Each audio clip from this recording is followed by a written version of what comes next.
და რაღაცა. დიდი თევზს თუ ვერ მოიხელეთ, პატარა თევზს მაინც დაიჭერთ. ანუ ბადეთ შეიძლება ის გამოიყენოთ ძალიან მაგრად. კიდე შეიძლება გამოიყენოთ დაიპუზე ბატონო.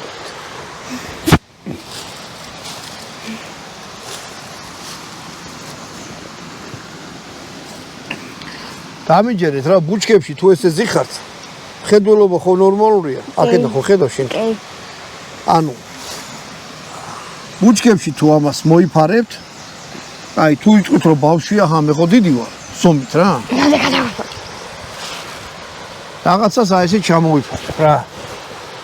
დავივალებ. ბუჩქებში თან მე აქედა ყველაფერს კარგად ავხედავ, ვაკონტროლებ. პირდაპირ აქედან რომ შემიძლია სულ არ იერას გამოყოფ სადმე, ანუ რო შეიფაროთ, ეგე ძალიან მაგარია. კიდე რა შეიძლება ბატონო დავით გააკეთო, ხელი მოკიდე. აკაჩი, თელი წელი. როგორია, თოკია. ანუ რაღაცა გარკვეული თოკი გაქვთ. ანუ მყარი მასალა შეგიძლიათ რაღაცა გადაკვანძოთ და ასე შემდეგ. კიდე რისი გაკეთება შეიძლება. თქვათ? ღმერთმა დაიფარა, ხელი მოიტეხეთ, ფეხი მოიტეხეთ და რაღაც ეგეთი მოხდა. ბატონო დავით, აი სტოტი მომიცი. ეს?